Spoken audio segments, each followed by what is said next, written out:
안녕하세요. 사연 읽어주는 남녀입니다. 오늘도 와주셔서 감사드리며 오늘의 사연 시작하겠습니다. 안녕하세요. 저는 얼마 전 시어머니를 멀리 쫓아낸 40대 여성입니다. 시어머니는 결혼 전부터 제가 남편보다 연상이라는 이유로 저를 달갑지 않게 여기셨어요. 저보다 남편이 고집부려 한 결혼이라 어쩔 수 없이 울며 겨자 먹기로 시킨 결혼이었죠. 그 후로도 며느리 자리가 아쉽다고 한 소리 할 때마다 남편이 든든하게 받쳐줘서 무시하며 살 수 있었습니다. 거기다 시어머니와 다르게 시아버지께서는 저를 참 많이 아끼시고 귀하게 대해주셨거든요. 무뚝뚝하셔서 표현이 많진 않으셨지만 한 번씩 수고했다, 고맙다며 묵직한 진심을 넣어 말씀하시곤 했죠. 남편도 시아버지도 어떻게 보면 제 편이 되어주니 그때까지만 해도 고된 시집살이는 없었습니다. 어디 가서 우리 시어머니 좋은 분이다 말할 정도는 아니어도 시어머니 때문에 이혼 생각하진 않았다는 거예요. 그러던 중 결혼 생활에 위기가 생긴 건 결혼 20여 년 만의 일로 시어머니의 폭탄 선언이 시작되었습니다. 나 이사 갈란다. 이사요? 어디로요? 어디긴 어디야? 너네랑 지이 사는 곳이지. 난 이 아버지 가고 혼자 적적해서 도저히 이대로는 못 살겠다. 집도 쓸데없이 너무 크고 너네도 가뭄에 콩나듯 찾는데 지금이라도 자식들한테 대접받고 살아야지 이대로는 못 살겠어. 근데 엄마, 지인들이며 친구들은 다 여기에 있잖아. 그런데 굳이 우리 사는 데까지 와서 지내겠다고?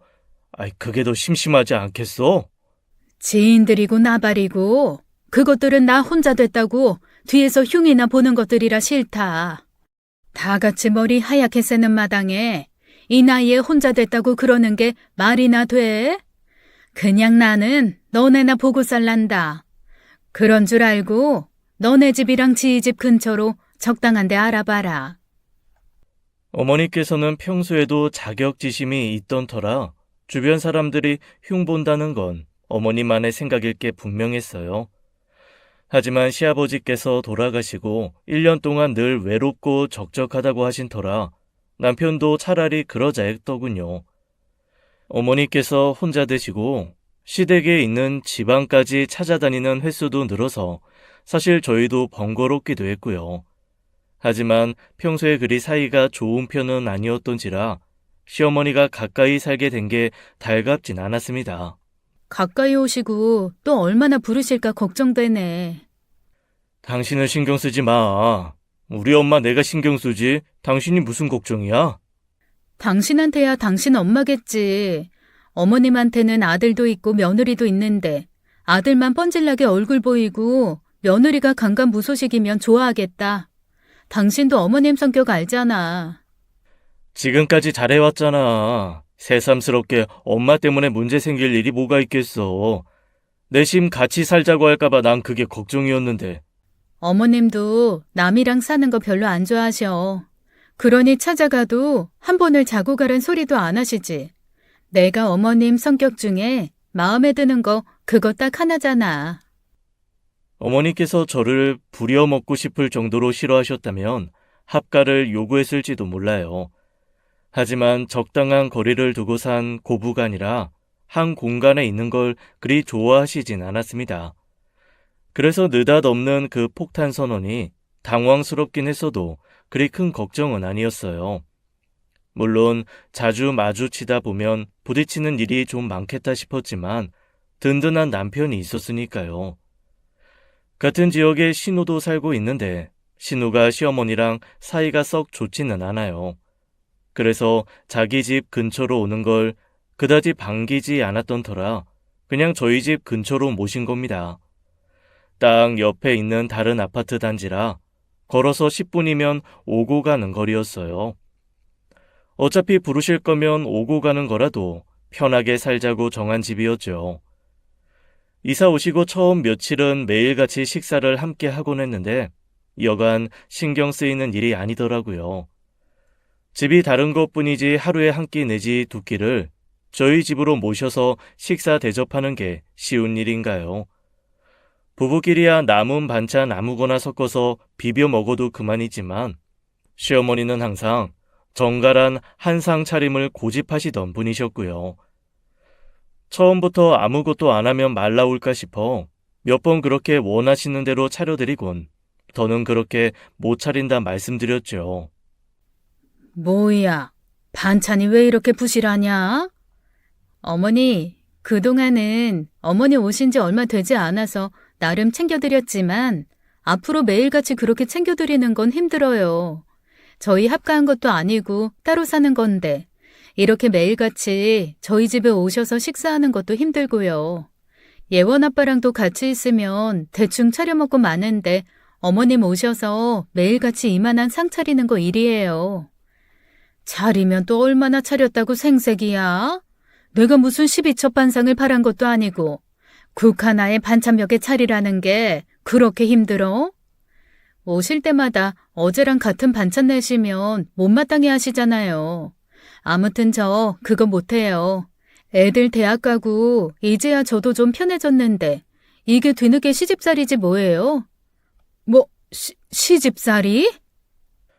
처음부터 할 말 다 하고 산 건 아니고 어머님을 대하다 보니 할 말은 하고 살아야 한다는 걸 배워 한 일이었어요. 저는 거기까지가 제 나름대로 시어머니께 할 수 있는 도리였고 그 뒤로는 둘이서만 점심 먹는 일은 없었습니다. 일주일에 2, 3일 정도는 남편만 보내 엄마 밥 먹고 오라고 보냈고 일주일에 한 번은 꼭 만나 식사 대접 꼬박꼬박 해드렸죠. 그다지 애틋한 모녀 사이는 아니어도 신우도 가끔 친정을 찾았고요. 또래 어머님들 하는 수영, 꽃꽂이, 요리교실 같은 문화센터 특강도 끊어드리면서 적적하시지 않게 신경도 썼어요. 그 정도면 충분히 가까이 사는 자식으로서의 도리는 했다고 생각했는데 어머님 성에는 안 찬 모양이었습니다. 이전의 폭탄 선언에 비하면 말문이 턱 막히는 어마어마한 폭탄 선언을 했으니까요. 나 재혼하련다.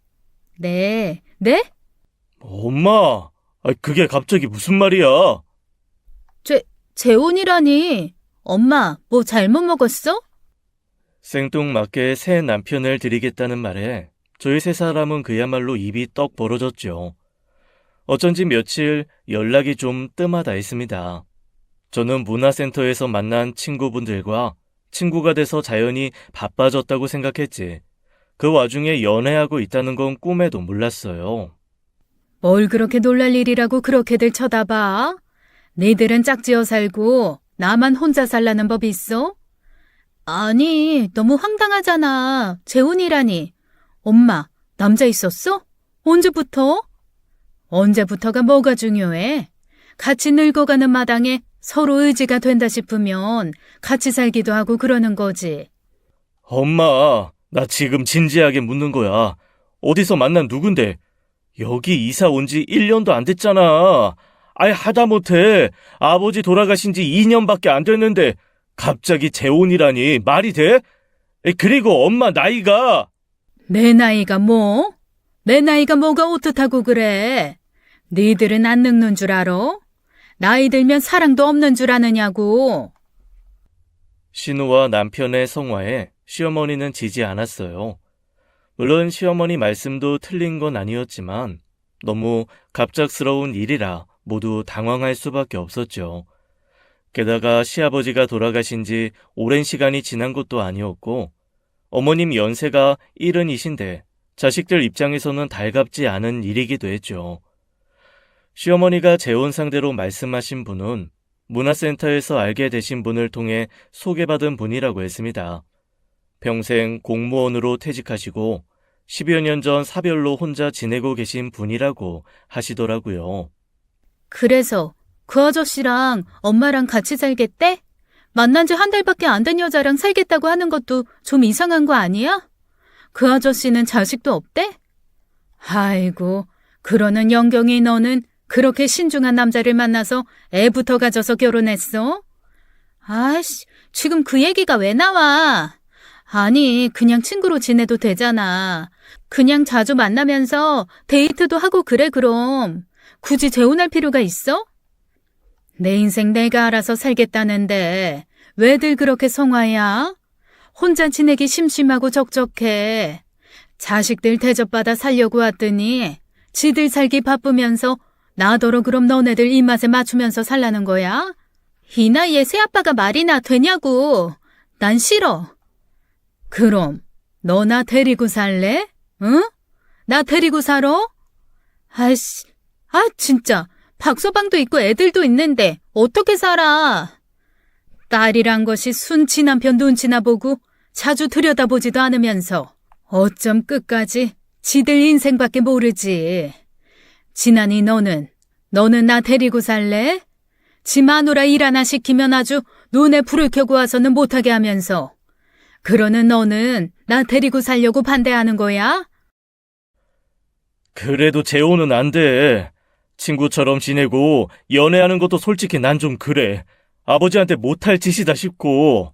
그래도 정 엄마가 그 아저씨가 좋다면 그냥 연애나 해. 재혼은 절대 안 돼. 신우도 남편도 강경한 반대를 했습니다. 자식인 두 사람이 그렇게 나서는데 며느리인 제가 무슨 말을 얹겠어요. 솔직히 저는 며느리라 그런지 어머님 심정도 이해가 되고 남편과 신우 입장도 이해가 됐거든요. 괜히 어느 쪽도 긁어 부스럼 만들지 말아야겠다고 한 발 빼고 있었죠. 그런데 결국 그 남자분을 집에 들여 같이 살기 시작한 겁니다. 가능하면 어느 쪽도 편들지 않고 가만히 있어야겠다고 마음먹었는데 이건 아니다 싶더라고요. 나이 불문하고 연애도 좋고 사랑도 좋다 이거예요. 하지만 만난 지 한 달밖에 안 된 분을 집에 들여 새 남편으로 삼겠다는 건 좀 아니지 않나요? 제가 아직 그 나이가 안 되어서 이해가 안 되는 건지 모르겠지만 섣불리 집에 사람을 들여 같이 사는 건 젊어서도 나이가 들어서도 신중해야 한다고 생각하는데요. 그 일로 결국 집안이 한 번 더 뒤집어 엎어졌고 어머님이 워낙 강경하셔서 결국 혼인신고 없이 같이 사는 것만 받아들이게 된 겁니다. 대체 이제 와서 왜 저러시는지 모르겠어. 설마 아버지 살아계실 때도 남자 문제 있었던 거 아니겠지? 에이, 그건 아닐 거야. 어머님 말씀대로 아버님 가시고 나니까 빈자리가 너무 허전해서 채우고 싶으신 거겠지. 진짜. 자식들한테 저런 모습 보이면서까지 그래야겠냐고. 자식들 불편하다고 명절에도 자고 가는 거 안 좋아하는 사람이 생판 남인 사람 집에 들여 부부처럼 지낸다는 게 말이 돼? 이왕 이렇게 된 거 그냥 좋은 게 좋은 거라고 생각하자. 어머님 그분 만나시고 얼굴 더 좋아지셨잖아. 당신도 같이 지내는 건 받아들이기로 했으니까 내일 그분 만나는 자리에서 실수하지 않도록 조심해.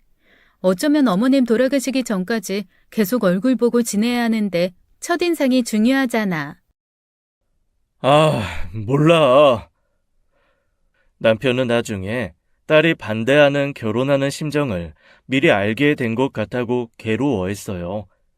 가만히 있는 딸한테 전화해서 느닷없이 부모 반대하는 결혼할 생각이거든. 영 끊을 생각하라고 으름장을 놓더라고요. 처음으로 만나게 된 그분, 그러니까 제 새 시아버지가 될 분은 생각보다 신사적이고 점잖은 분이셨습니다. 솔직히 말하면 어떻게 저런 분을 만나셨나 싶게 첫인상이 무척 좋은 분이셨어요. 말투와 목소리도 진중하셨고 예의도 바르셨거든요. 너무 우리끼리 고집해 갑작스럽게 결정한 일이라 걱정 많을 텐데 미안해요. 거창하게 서로 인사하는 자리 그런 건 의미 없고 내가 이 자리에 나온 건 그저 걱정하지 말라는 그 이야기 해주고 싶어 온 거예요. 아무래도 홍자 씨 아드님, 따님이 많이 당황하실 것 같아서. 예, 무척 당황스러운 일이었고 솔직히 말하면 지금도 그리 달갑진 않습니다. 친구 삼아 지내시면 될 걸 굳이 함께 사시겠다고 하는 것도 이해가 안 되고요. 충분히 당황스럽고 이해하기 힘든 일인 건 알아요. 사실 우리 자식들도 비슷한 반응이라 그래도 나이 든 사람들끼리 의지할 곳 없이 서로 힘이 되어주자고 함께 하기로 했으니 어렵겠지만 이해 부탁해요. 남편도 생각보다 괜찮은 분이라고 생각했는지 이야기를 할수록 마음이 좀 누그러지는 것 같았습니다.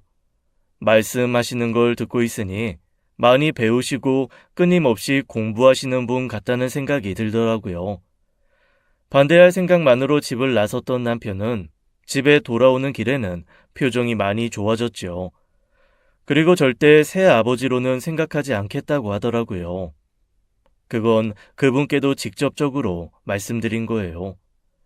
아버지 돌아가신 지 얼마 되지도 않았고 어떻게 보면 어머님이 독단적으로 결정해 얼굴 보게 된 사이잖아요. 그러니 부모님 배우자로서로만 인정해드리겠다고 너무 서운해하지 말라고 했죠. 다행히 그분도 새 아버지가 되겠다고 생각했던 건 아니라며 걱정 말라셨죠. 그래도 다행이야. 괜찮으신 분 같아서. 나는 또 어머님이 어디 사기꾼 같은 사람 데려오신 줄 알았어. 그거야 좀 더 지내봐야 알 일이지. 당신도 너무 신경 쓰지 마. 새로 시아버지 들어온 거 아니니까. 나야 딱 당신이 하는 것만큼만 하지. 당신도 새아버지로는 생각 안 하겠다고 했는데 나한테 시아버지 노릇할까? 저도 시아버지라고 생각한 건 아니지만 여러분께는 편의상 새 시아버지라고 지칭해 말씀드리는 거예요. 그때까지만 해도 그저 두 분만 잘 지내면 되는 거라고 생각했습니다. 사실 일이 잘 풀려 저한테도 좋긴 했어요. 두 분이 같이 사시게 되면서 저한테 따로 연락하는 일도 줄어들고 사소한 간섭이나 바라는 게 사라졌거든요.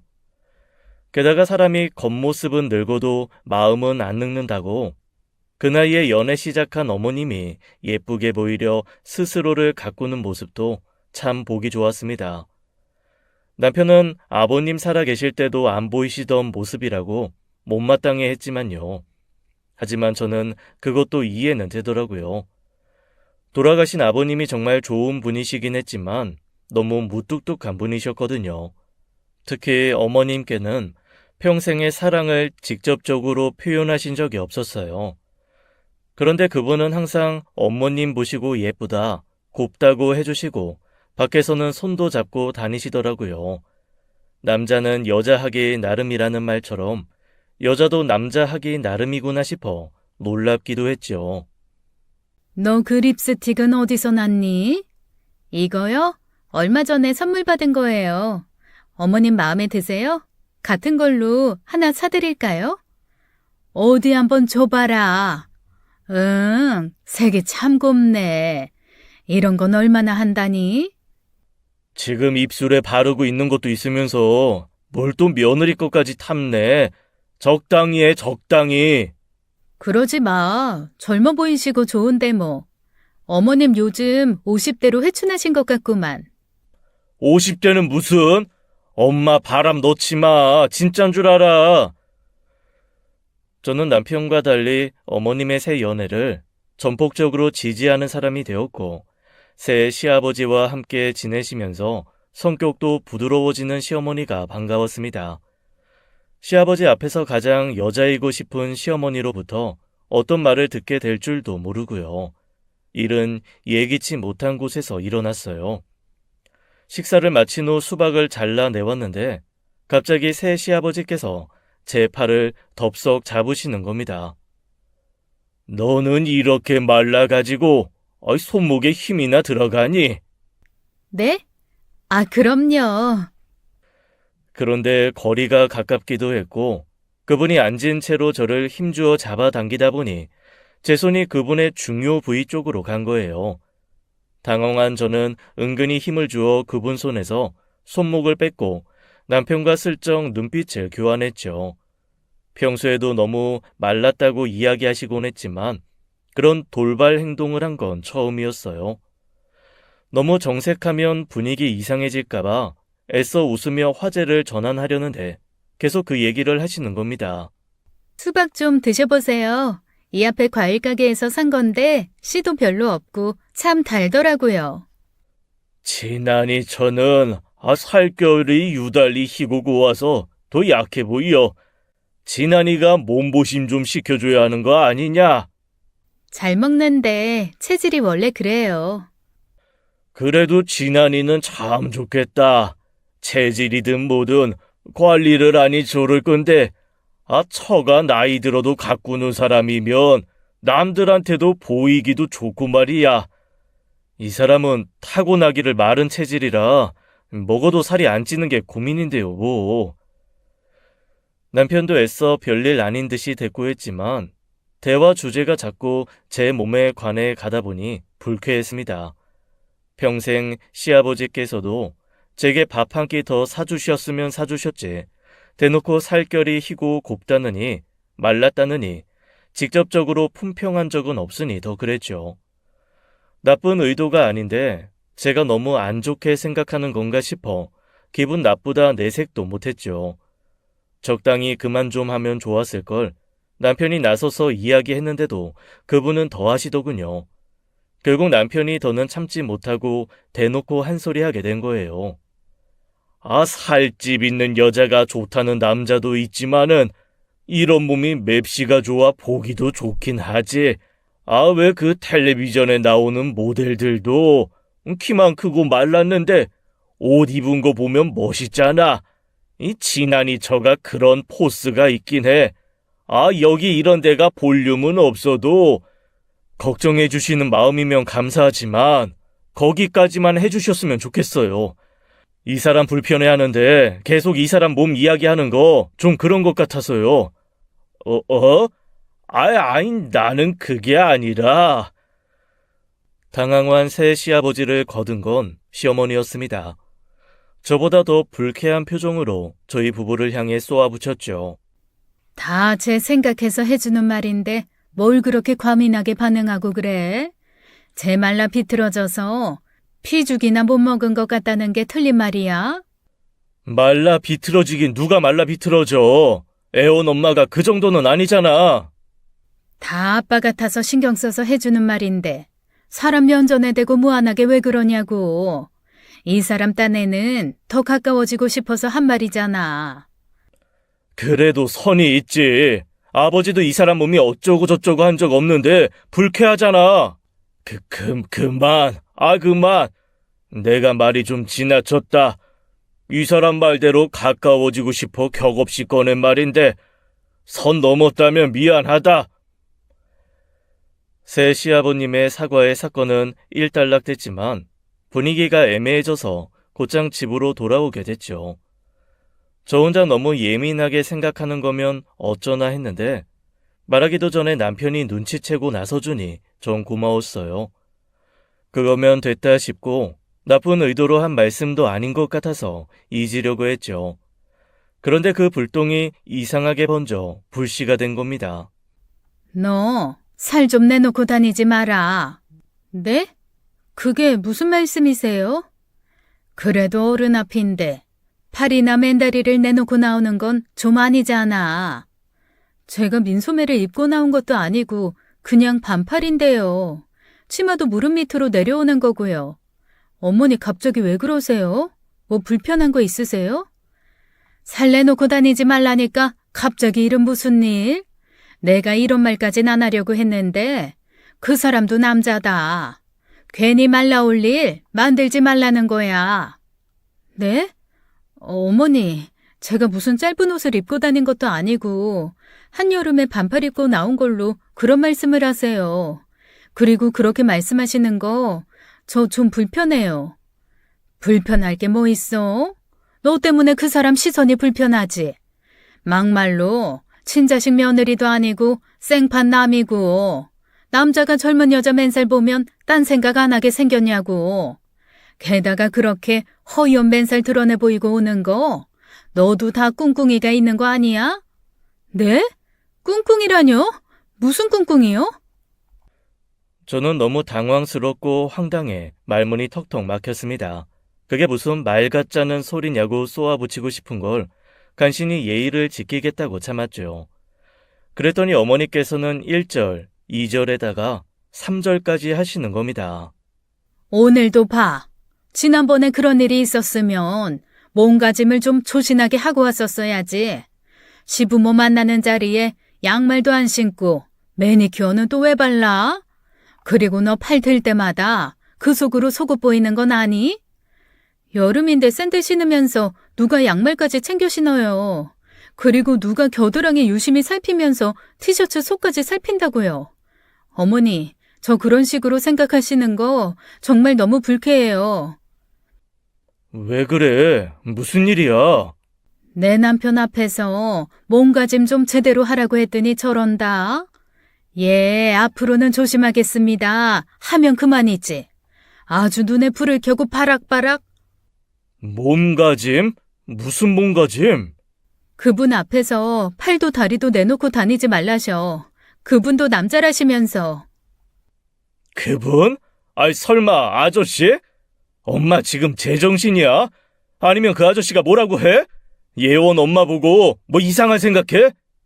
그 사람은 그러지 않으려고 해도 눈앞에서 젊은 여자가 그러고 있으면 충분히 그럴 수 있으니 주의하라는 거지. 내가 못할 말 했어?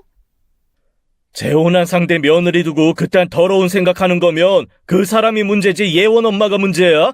아, 진짜 황당해서 말도 안 나오네. 가자, 미연아. 듣자 하니까 아주 별. 한창 점심 식사를 준비하고 있었고 새 시아버지는 시원한 맥주에 반주하고 싶으시다며 마트에 간 상황이었어요. 남편은 불같이 화내며 저를 데리고 시댁에서 나와버렸죠. 평소 같으면 남편이 필요 이상으로 화를 낸다 싶으면 적당히 나서서 말리곤 했는데 그날은 참아지지가 않더라고요. 대체 무슨 생각을 하면 그분과 저를 그런 식으로 엮을 수 있는지 생각만으로도 너무 불쾌해 견딜 수가 없었죠. 미안해. 엄마가 그런 말을 할 줄은 꿈에도 몰랐다. 진짜 엄마 왜 저러냐? 무슨 생각을 하면 그런 말을 해? 이번엔 어머님께서도 진짜 선 넘으셨지. 나 당분간은 어머님 집에 못 갈 것 같아. 그런 말 듣고도 가면 어머님이 날 더 우습게 하실 거고. 신경 쓰여서 자리도 너무 불편할 것 같아. 그렇게 해. 당분간 엄마 연락 와도 받지 말고. 그렇게 그 느닷없는 사건으로 시댁의 발길을 끊게 되었죠. 어머니께서는 며칠 후 무슨 일이라도 있었냐는 듯이 저녁 먹자고 연락하셨는데 남편이 대신 받고 며느리 복고 살고 싶으면 사과부터 하라고 쏘아붙였어요. 어머님은 왜 자기가 사과해야 하느냐며 적반하장으로 나왔고 평생 오지 말라는 말에 남편도 얼씨구나 좋다고 했고요. 그렇게 시어머니와 연락도 왕래도 하지 않은 채 여름을 보낸 어느 날이었습니다. 오랜만에 밖에서 고등학교 때 친구를 만나게 된 거예요.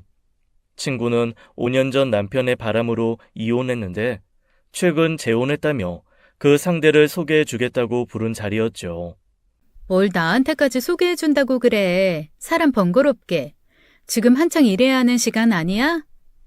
아니야. 사업하는 사람이라 시간 쓰는 게 자유로워. 내가 진짜 친한 친구라고 하니까 한번 만나서 인사하고 싶다고 하더라고. 겸사겸사 나도 너 본지 좀 됐고 해서 만나자고 한 거지. 친구의 재혼 상대가 오기 전까지 그간 있었던 일을 나누었습니다. 새 시아버지에 관한 이야기를 하자 친구도 경악하며 거리 두고 살길 잘한 거라며 손사래를 치더라고요. 그렇게 약속 시간이 되자 친구의 재혼 상대가 나타났는데 솔직히 말하면 너무 깜짝 놀랐습니다. 친구보다 5살 많다고 들었는데 액면가는 10살은 더 많아 보이더라고요. 사업가라고 해서 양복 입고 일하는 사람인 줄 알았는데 현장 일을 많이 해서 얼굴도 많이 탔고요. 퍼뜩 정신 차리고 응대하긴 했지만 생각보다 나이가 많이 들어 보여 놀라긴 했습니다. 내심 친구가 아깝다고 생각하면서도 꽤 괜찮은 분 같아서 대화가 잘 이어지던 차였어요. 그런데 우연히 그 자리에서 시어머니를 만났지 뭐예요. 놀라 일어나서 잠깐 인사하고 헤어졌죠. 시어머니는 저와 친구 부부를 쓱 보더니 별말 없었어요. 그날 저녁 연락이 오기에 올게 왔구나 싶긴 했죠. 그동안 연락도 왕래도 없이 살았기에 그 이야기 하려고 전화한 줄 알았는데 그게 아니었던 겁니다. 아까 본 그 사람은 누구냐? 친구예요. 고등학교 때 친구. 그 옆에 있는 남자는 친구 남편이요. 남편? 그렇게 나이가 많아 보이는데 남편이라고? 똑같은 생각을 하긴 했지만 시어머니께서 그렇게 말씀하시니 기분이 좋진 않더라고요. 무슨 말씀을 하고 싶어 저러시나 싶었지만 그냥 그렇다고 대꾸하고 말았습니다. 그랬더니 하시는 말이 기가 막히더라고요. 참나, 다 늙어가는 처지라고. 그렇게 나이 든 사람도 남자로 보이긴 보인가 보다. 혹시 너도 그러냐? 네? 너도 그렇게 나이 든 남자 보면 남자 같고 설레고 그러냔 말이야. 제가 연상 취향이면 예원 아빠 만났겠어요? 저 예원 아빠보다 나이 많다고 못마땅하게 여기신 거 어머니시잖아요. 아시면서 물으세요. 지난번부터 자꾸 뼈가 있는 것 같은 말하시니 기분이 불쾌해져도 목소리가 좋게 나가진 않았어요. 그런데도 시어머니께서는 나이 들면 사람 취향도 바뀌는 거라는 둥, 알고 보니 취향이야 다를 수 있는 거 아니냐는 둥 헛소리를 하셨죠. 기분이 나빠 일 있다며 금방 전화를 끊었는데 그 뒤로도 기분이 찜찜하고 좋지 않아 연락은 안 드렸죠. 그러다 몇 주 뒤 추석 명절이었습니다. 마음 같아선 모른 채 하고 지나가고 싶었는데 신우가 연락해 사정을 뻔히 알면서도 언제 올 거냐 묻더라고요. 일단 아가씨, 오빠 스케줄 봐야 알 것 같아요. 언니, 엄마 때문에 기분 상한 건 알겠는데 평생 연 끊고 살 것도 아닌데 명절은 챙겨야죠. 나도 우리 엄마 성격 잘 알아서 언니 기분 알아요. 그렇다고 명절까지 건너뛰면 역적되는 건 언니인데 그냥 적당히 무시하고 밥이나 한 끼 하고 와요. 솔직히 시어머니한테 역적이 되거나 말거나 상관은 없었습니다. 하지만 좋은 게 좋은 거라고 아가씨 말대로 연 끊고 남처럼 살 거 아니면 할 건 해야겠다 싶어 간 거예요. 신우가 그런 말을 했다고 하니 남편도 같은 생각인지 점심에 후다닥 밥이나 먹고 와버리자고 했고요. 더군다나 애들 앞에서 괜히 부끄러운 부모 모습 보이고 싶지 않아 적당히 체면치레나 하려고 했던 겁니다. 갔더니 음식은 어머님께서 다 해두셨고 저희는 밥만 먹으면 됐어요. 같이 지내게 되면서 저희 애들은 처음 본지라 그분과 어색한 식사 자리를 갖게 된 것이었죠. 적당히 식사를 끝낸 후 적어도 설거지는 제가 하고 가야겠다 싶더라고요. 그 많은 음식을 혼자 차리셨는데 설거지까지 맡기고 가자니 제 양심상 허락이 되지 않아서요. 그래서 설거지를 하려는데 고무장갑이 보이지 않더라고요. 그날 괜히 어머님께 트집 잡히기 싫어 더운데도 얇은 가디건 하나 걸치고 갔는데 설거지 하다 보니 그게 자꾸 흘러내려 소매가 좀 젖는 겁니다. 그래서 수도를 막고 소매를 말아 올려야겠다 싶던 차였어요. 그런데 갑자기 뒤에서 누군가 손이 불쑥 나오더니 제 소매를 걷는 게 아니겠어요? 아이, 날도 더운데 차라리 벗고 하지. 그런데 그 자세가 영 이상한 자세였어요. 옆에서 걷어 올려준 것도 아니고 저보다 키가 두 뼘은 더 큰 그분이 저를 뒤에서 껴안은 모양새였거든요. 너무 놀라 어떻게 해야겠다 싶기도 전에 몸이 굳었고 어떻게 움직이는 건 좀 이상한 모양새가 되었죠. 괜찮다고 하려던 찰나 갑자기 뒤에서 빽 하고 비명소리가 들리는 거예요. 지금 뭐 하는 짓이야? 화들짝 놀란 저는 새 시아버지 품 안에서 돌아본 꼴이 됐고 저는 그제야 그 품 안에서 빠져나올 수 있었죠. 시어머니는 터질 것처럼 새빨개진 얼굴로 저를 노려보고 있었습니다. 그러니 얼마나 황당하겠어요. 제가 대체 뭘 했다고 저한테 화를 내나요? 화를 내더라도 해달란 사람도 없는데 갑자기 나타나 멋대로 소매 거둔 새 시아버지 탓 아닌가요? 손에 거품을 묻히고 수세미 든 꼴로 당황해 어버버하고 서 있었습니다. 그러자 시어머니가 다가와서 미친 듯이 쏘아붙이는 거예요. 너 지금 제정신이냐? 어? 네 자식도 있는 자리에서 부끄럽지도 않어? 제가 뭘요? 어머니, 저 그냥 설거지하고 있었어요. 그래. 아이, 내가 옷이 불편해 보여. 옷 좀 걷어주려고 한 것뿐인데. 내가 너 몸가짐 제대로 하라고 했니, 안 했니? 어? 이게 부끄러운 줄도 모르고 어딜 감히? 어머 세상에, 기가 막혀서 말이 안 나오네. 좋든? 좋아? 네 시아버지 품에 안겨 있으니 남자라고 좋아? 엄마! 눈이 돌아 제게 쏘아붙이는 시어머니를 보는데 저는 정말 미친 줄 알았습니다. 정신이 나갔다고 밖에는 그 상황이 설명이 되지 않더라고요. 남편도 그 소리를 듣고 그야말로 눈이 돌았고 저를 뒤에 두고 어머니를 앞에 두고 쏘아붙였죠. 엄마야말로 창피하지도 않아? 오랜만에 예원이도 오는 자리에서 지금 그게 할 말이냐고! 내가 할 말이다. 딸까지 와 있는데 지금 저 사람 품에 안겨서 설거지하는 꼴 좀 봐라. 네가 그 꼴을 못 봐서 그래. 직접 본 건 나라고.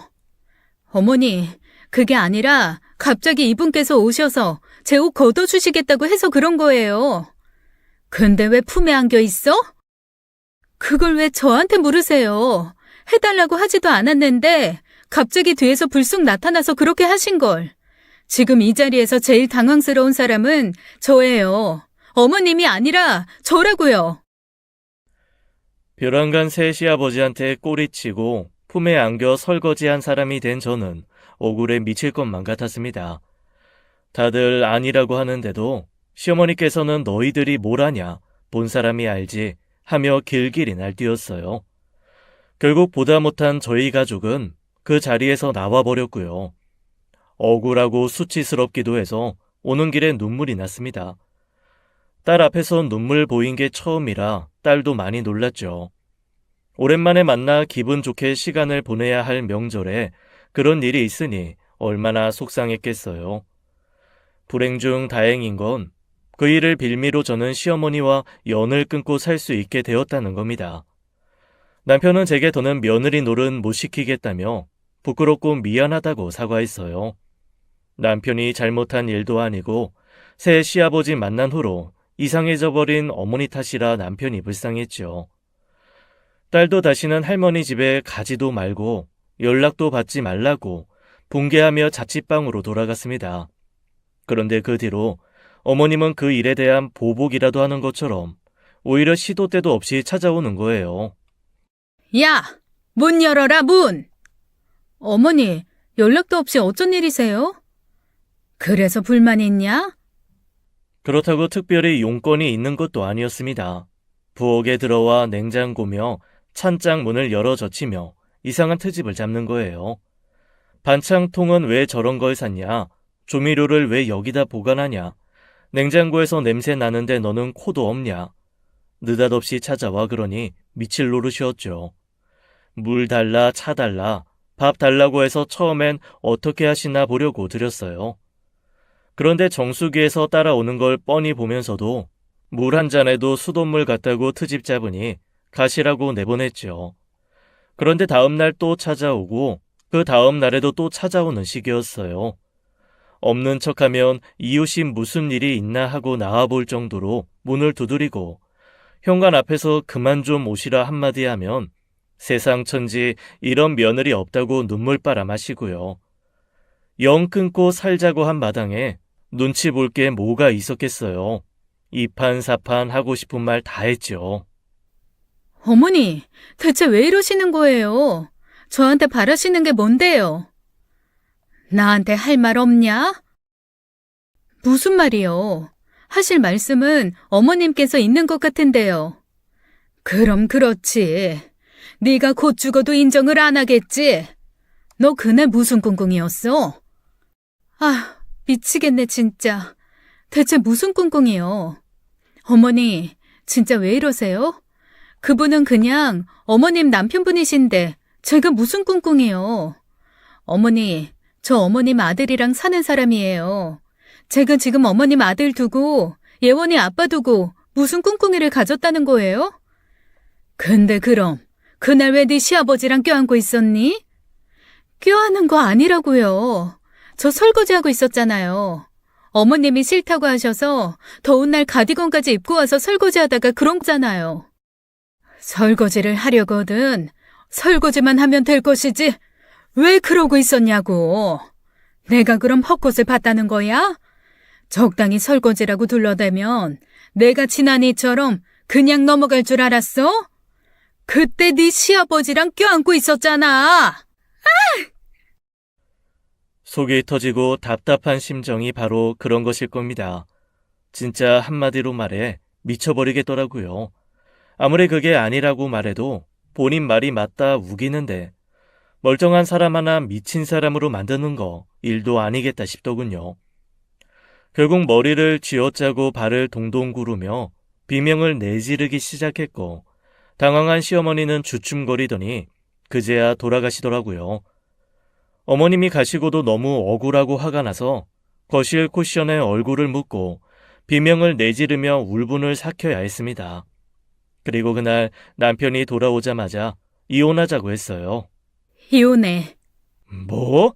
아이, 그게 대체 무슨 소리야? 이혼이라니. 나보고 하는 소리야?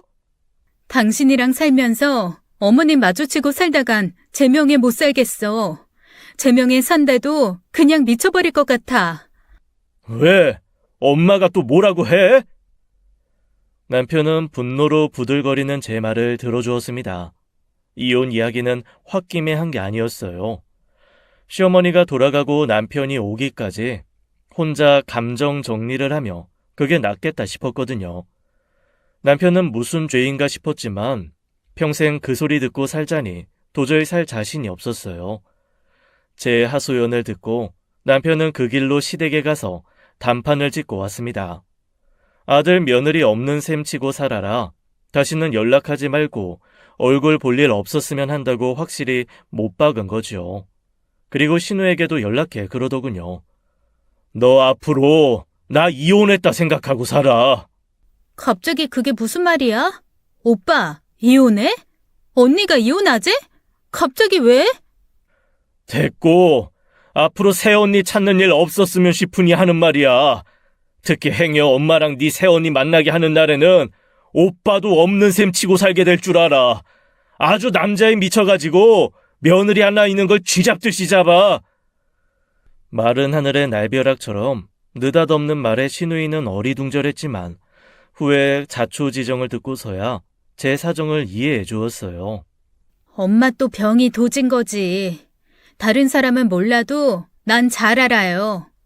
엄마가 멀쩡해 보여도 이상한 데 하나 꽂히면 아주 사람 피를 말려주길 작정으로 그런다니까.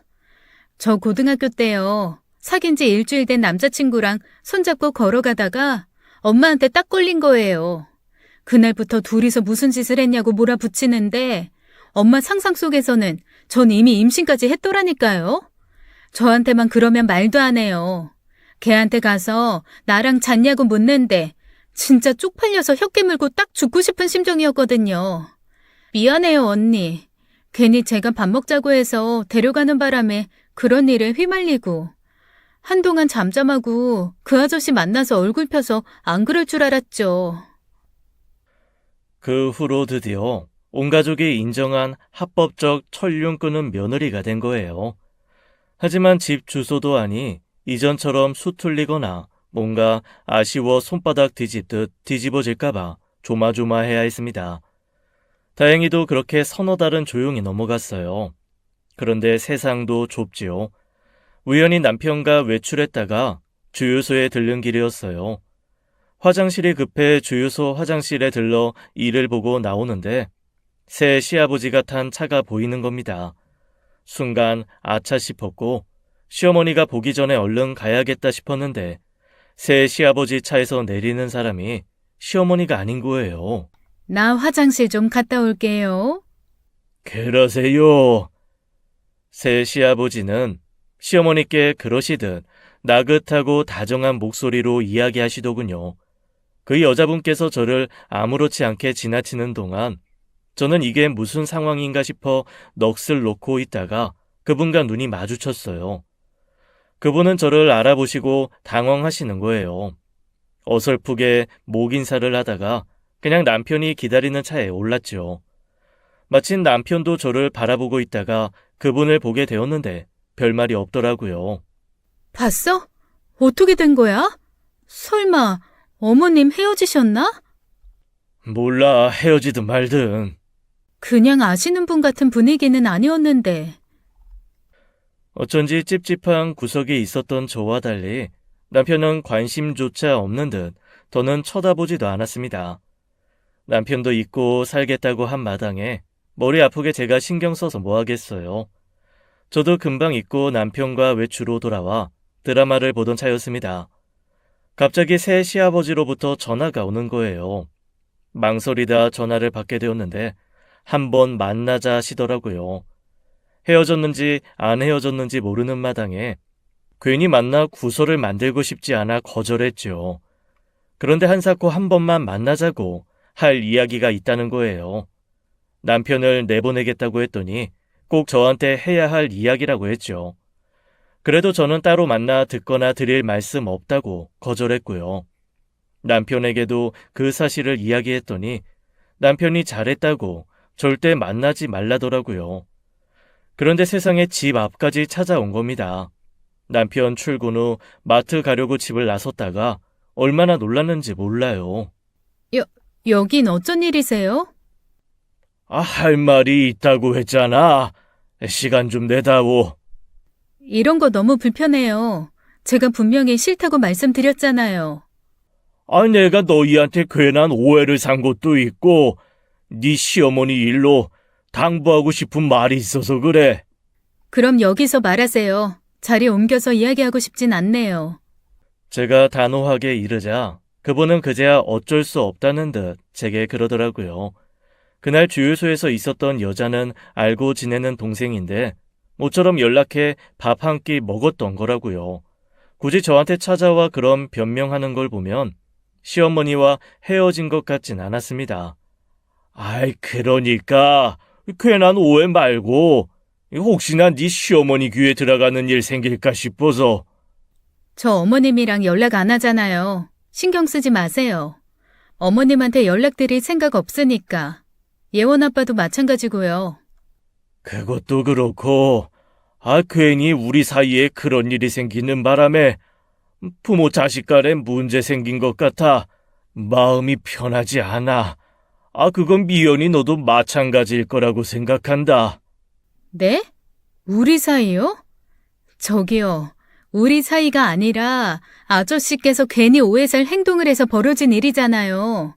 그런데 왜 이 문제에 저까지 책임이 있다는 식으로 말씀하세요? 그건 아니고 내가 말을 잘못했구나. 난 좀 친근하게 군다고 한 행동이 그런 오해를 살 수 있다는 걸 미처 생각하지 못했다. 그러니 너도 너그럽게 이해하고 네 어머니한테도 먼저 사과해다오. 사과요? 대체 무슨 사과요? 제가 뭐라고 사과해야 되는데요? 설거지하고 있었는데 옷이 흘러내려서 아저씨가 옷 걷어주게 만들어서 죄송합니다. 그러라고요? 그게 내가 말주변이 없어서 그런 의미가 아닌데 그러니까 너무 마음에 담아두지 말고 다 같이 전처럼 잘 지냈으면 싶다는 거야. 나는 자식들이 멀리 살아 자주 보지도 않아서 그렇게 다 같이 모여 식사도 하니 참 좋았거든. 듣자 하니 꼭 저한테 하실 말씀도 아니었던 것 같은데 그런 얘기 굳이 하시려거든 예원 아빠한테 하세요. 그리고 이런 일로 다시는 찾아오시는 일은 없었으면 좋겠습니다. 더는 들어줄 필요 없는 이야기라는 생각이 들어 단호하게 돌아섰습니다. 그리고 그날 저녁 남편이 오자마자 그 이야기를 했어요. 그런데 남편이 하는 말은 생각지도 못한 말이었습니다. 엄마 집에서 내쫓길까봐 그러는 거겠지. 눈앞에서 돈줄 놓치게 생겼는데 가만히 있겠어? 돈줄? 그 남자 아주 한량이 따로 없더라.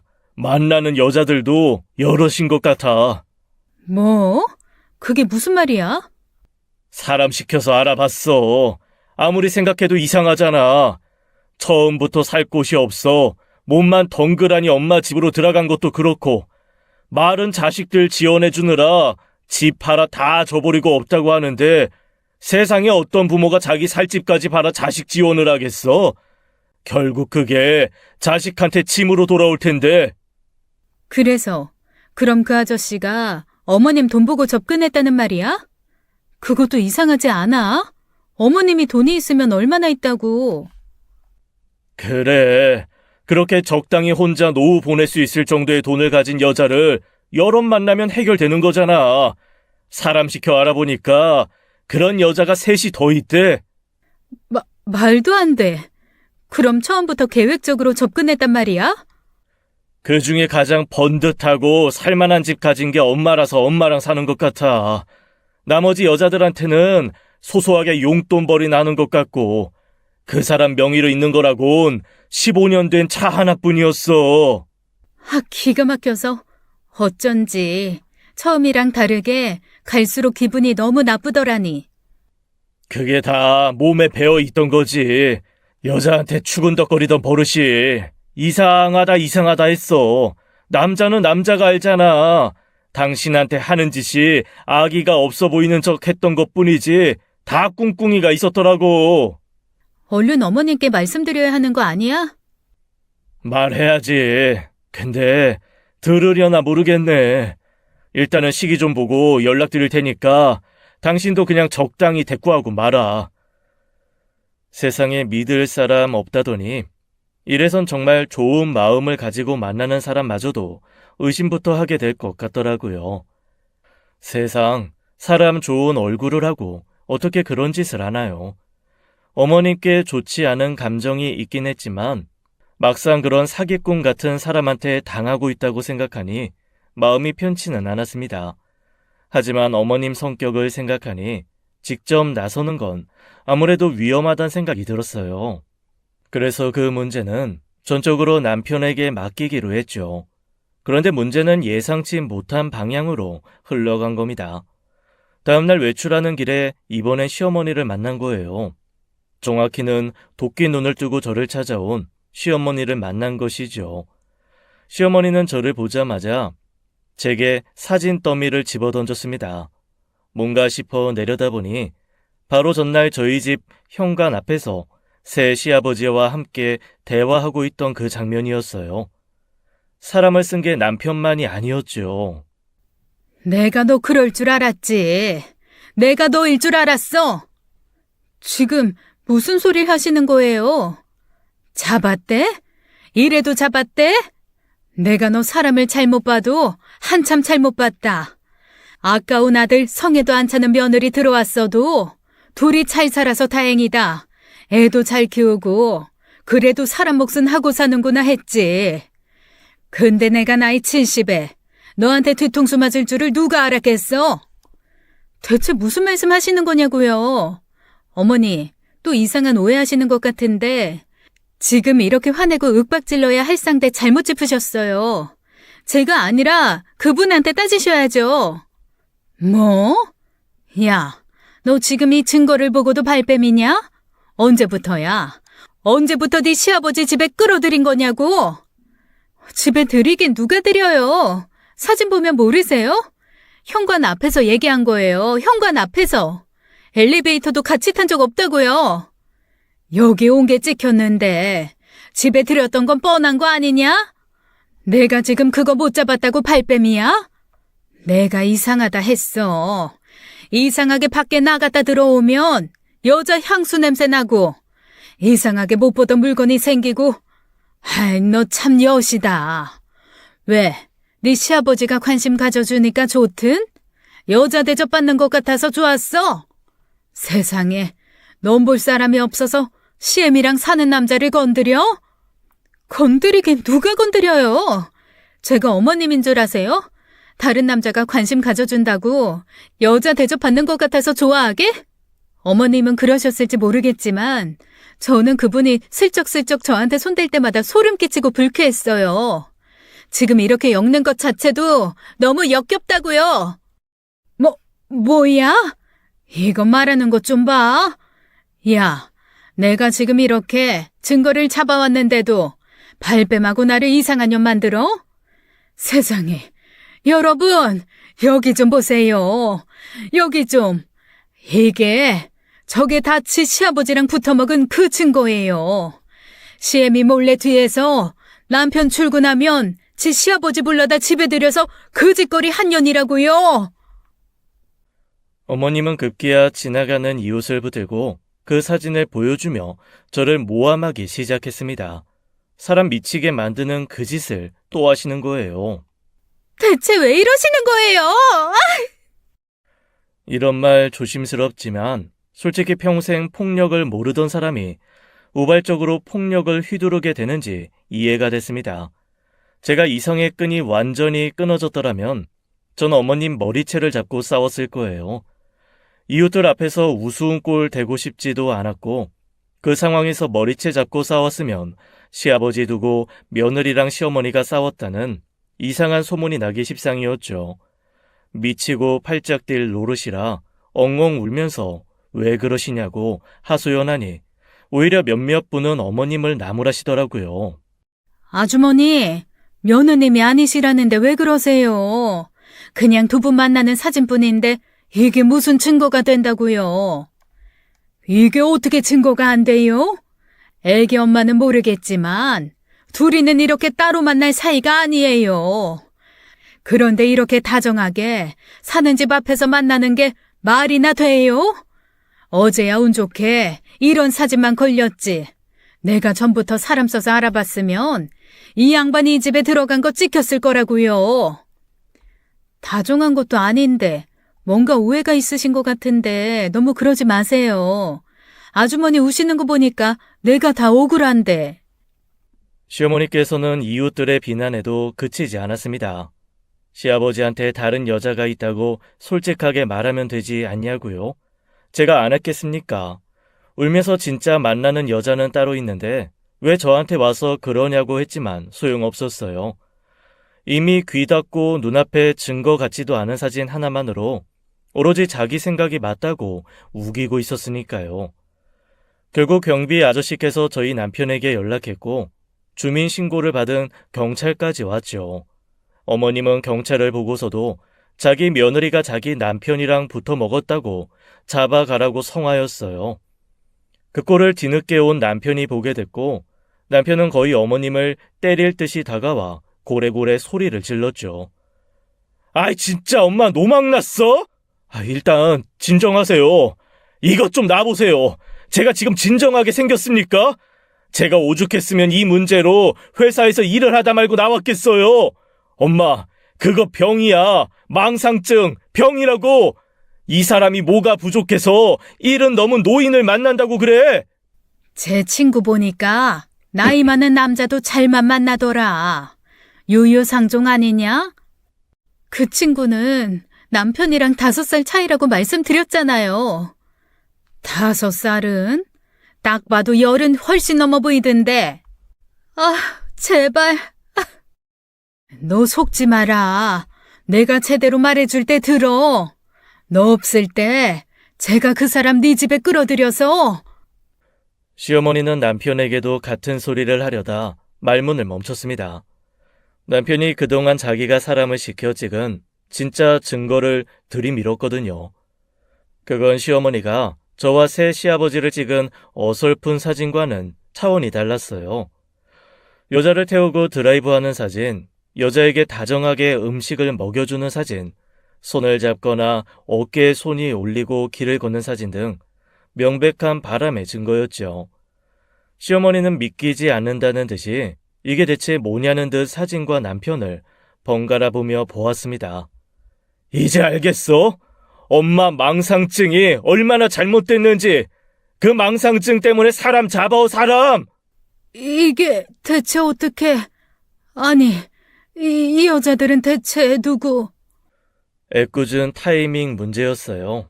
시어머니가 남편과 비슷한 타이밍에 사람을 시켜 알아보았으면 좋았을 것을 뒤늦게 신우에게 연락해 아무래도 여자가 있다며 사람 좀 알아봐달라고 한 거예요. 신우는 그게 저를 대상으로 하는 거라고 생각지도 못하고 차라리 진짜 만나는 여자라도 있으면 고부 갈등이 풀리겠다 싶어 사람을 붙여준 거였고요. 그 뒤로 모든 오해가 풀리고 모든 게 제자리로 돌아왔냐고요?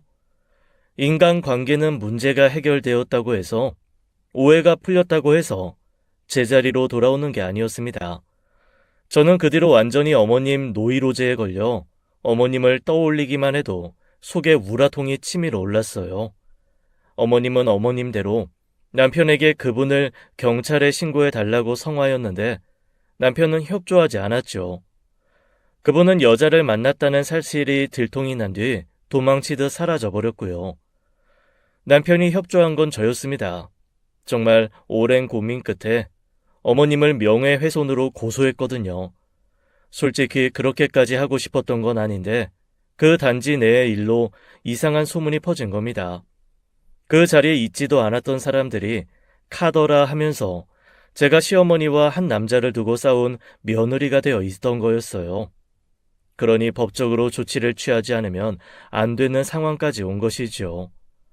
어머님은 감히 시어머니를 고소했다고 길길이 날뛰는데 법정에서도 사과 한마디 안 하더군요. 아니, 판사님, 내가 나이가 70이에요. 평생을 살면서 얼마나 많은 사람을 만나겠습니까? 일이 이렇게 됐지만 난 지금도 저거랑 그 사람 사이에 뭐가 있다고 봐요. 그러지 않고서야 그때 왜 둘이 껴안고 있었겠냐고요.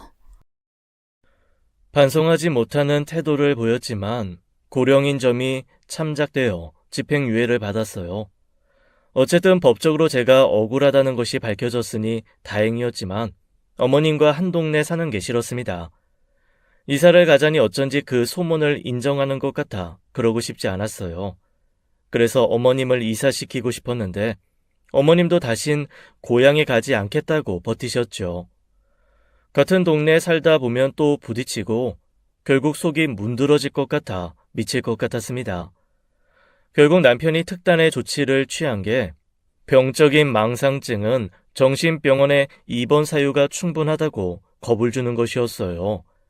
신우까지 나서서 가족들 둘만 동의를 얻으면 그게 가능하다더라 하니 그제야 겁을 먹고 이사하겠다고 한 것이죠.